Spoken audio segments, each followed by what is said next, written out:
The City of London just announced a plan to build bicycle roads connecting underground stations, subway stations. So they'll be overhead with walls on or fences on two sides, open on top, and you pay to get on them the same way that you pay to get on the subway.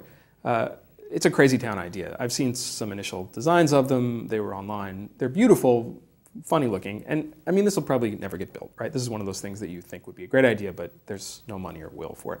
But it's cool, and the idea would be that it would kind of sync up or dovetail with the existing bike path network that they're building out in London. They've got these things called bicycle superhighways that are on the ground.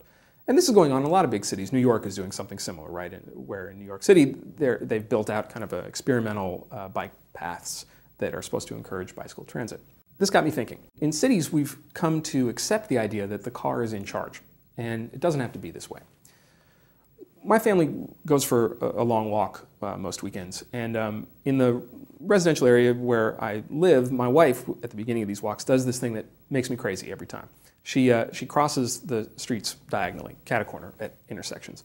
And as a city kid, that makes me crazy because it sort of breaks the rules. She's usually looking for cars. We have two little kids and she's good with that stuff.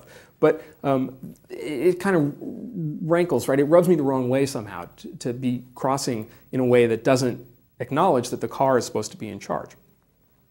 Of course, cars don't have to be in charge, right? There are developments going on around the world where they're not. The Bedford Zero Emission development in England, for example, is at a train station and you can drive to it, but inside the development, you don't have a car. And it's built so that people can get bicycles up and down ramps. And there are some other places too that are built so that bikes can go upstairs and can go around the township, neighborhood, whatever, but cars can't.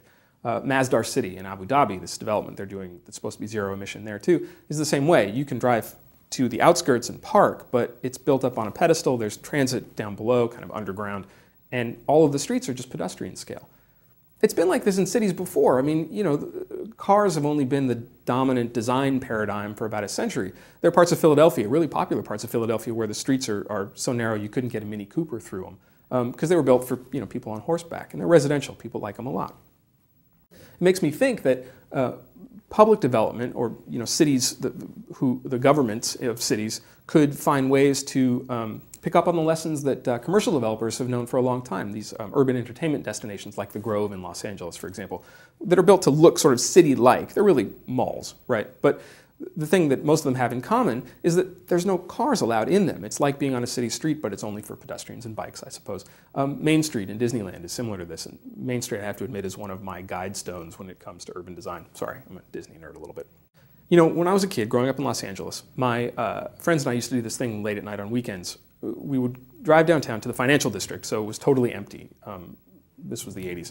And we could hear for miles. You knew there were no cars coming. And we would park and we would go to the middle of Grand Avenue, middle of downtown, and lie down in the middle of the street.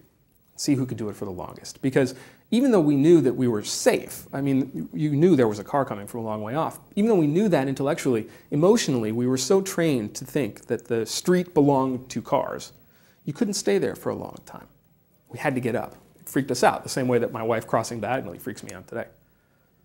But I'm pitching that it doesn't have to be like this. I'm saying that we can start designing parts of cities, not entire cities, but parts of cities, not for cars, but for people on foot and for bikes. Put services in the alleys, I don't care. But make them places where the cars aren't in charge, but where the people are.